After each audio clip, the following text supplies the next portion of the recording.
2019 has secretly been a great year for downhill biking. If you couldn't get enough of the high-speed intensity of Descenders, then it's once again time to strap on that helmet and avoid falling to your death in lonely mountains downhill. The newest release from the German-based developer Megagon Industries. This is a different take on the racing theme that'll test your bike riding skills as you navigate through punishing trails on some of the steepest mountains this side of downhill domination. Sure, it's dangerous, but it's so much fun!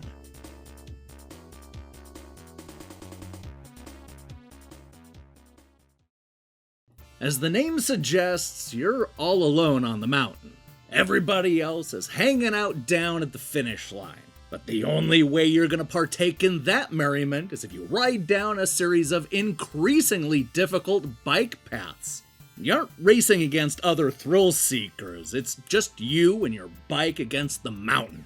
But don't get too cocky, because the mountain is out for blood. Lonely Mountains Downhill takes us to 4 different peaks, each with their own set of bike paths and challenges to take on. We start out on Greater Horn, a beginner mountain full of lush forests and streams. This makes way to the autumn-themed Redmore Peaks and the rocky Mount Riley, as well as the Sierra Rivera, which looks like it's modeled after the Southwest deserts. There are 16 trails spread across 4 mountains, which also includes 125 individual challenges to take on. Now, unlike Descenders and most other racing games, Lonely Mountains uses a fixed camera angle that'll make the action feel a bit more dramatic. This takes a little getting used to at first, and in some ways reminds me of games like RC Pro-Am and Micro Machines. There are a couple of different control options, both of which will take some getting used to. I stuck with the left-right mode, where the steering remained the same no matter which direction my racer was facing.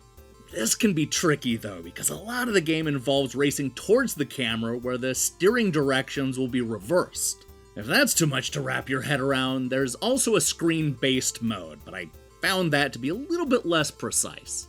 Each of the mountains play out exactly the same way. We first open them up, and then immediately take a leisurely ride down the trail. After we've gotten used to the course, the game will start tossing beginner and expert challenges at us. Most of these revolve around beating the race within a certain amount of time, or limiting the amount of crashes before you find the finish line.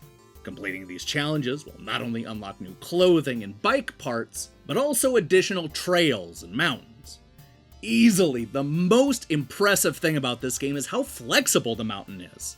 This is not one of those racing games where you need to stay within the lines, because that's rarely the fastest way down the mountains. Sometimes you'll see obvious shortcuts and secret paths. But for the more adventurous biker, you may be able to bypass multiple checkpoints by carefully using the cliffside to your advantage. I was constantly amazed by the variety in each stage, so much so that I had as much, if not more fun getting lost in the exploration than trying to get to the finish line. It's also worth mentioning that Lonely Mountains does a great job of incentivizing you to explore.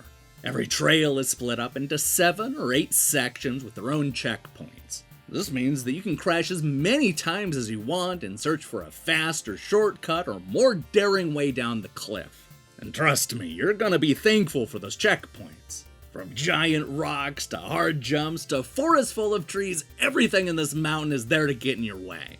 The physics are relatively realistic, so don't get any big ideas about surviving a 3-story fall. This can be a frustrating game, but it's also incredibly satisfying when you narrowly miss an obstacle and finally find your rhythm. That said, I feel like the game is inconsistent when it comes to what will knock you off your bike. There were times when I'd ping-pong off of a half-dozen trees and smack right into a rock without even once falling down. At other times, I would mysteriously crash while riding through an otherwise clear patch of grass. This issue is only exacerbated by the fixed camera angles, which can make it hard to see danger zones and steer around them. And you know, it's not just a problem of anticipating upcoming obstacles, but also dealing with the difficult terrain. The camera angles make it more difficult to judge narrow paths, which can sometimes send you falling into a rushing river or down a rocky cliff. Some of the massive jumps are especially tricky since it's not always clear where you're gonna land. Couple this with the sometimes challenging steering and you have a recipe for a lot of cheap crashes.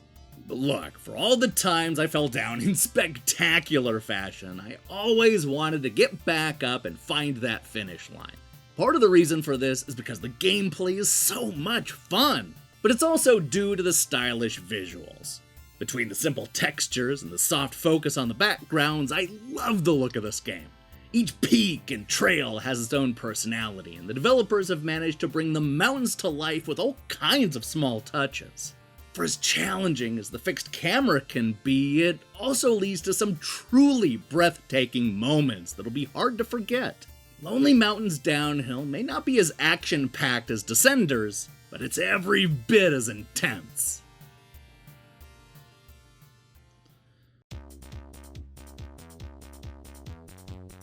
Grab your helmet and knee pads because Lonely Mountains Downhill will send you down the mountain like never before.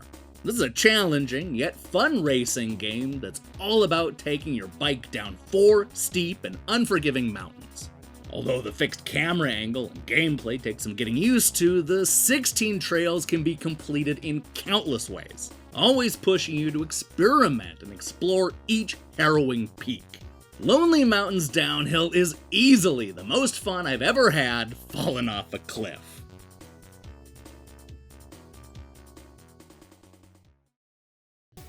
Hey, thanks for watching our review. If you liked what you saw here, then you should know that we have a playlist with almost 600 reviews and post new ones almost every day. Now here's the question I have for you. What's your favorite bike game? It doesn't have to be a racing game. In fact, I would pick Bully, which is definitely not a racing game. Oh, wait a second. I think there's actually a race mini-game in there. Oh, man, look. I'm just talking about games with bikes. Any kind of bike. So let me see your thoughts in the comments below. In other news, we have a huge week in store for you next week. We have Halloween games, we have a Game Over episode, we have Super Monkey Ball, and we have more. So much more that I'll probably need to double up or do a recap show or something. If that sounds good to you, then I strongly recommend you click that subscribe button and support what we're doing here. Until then.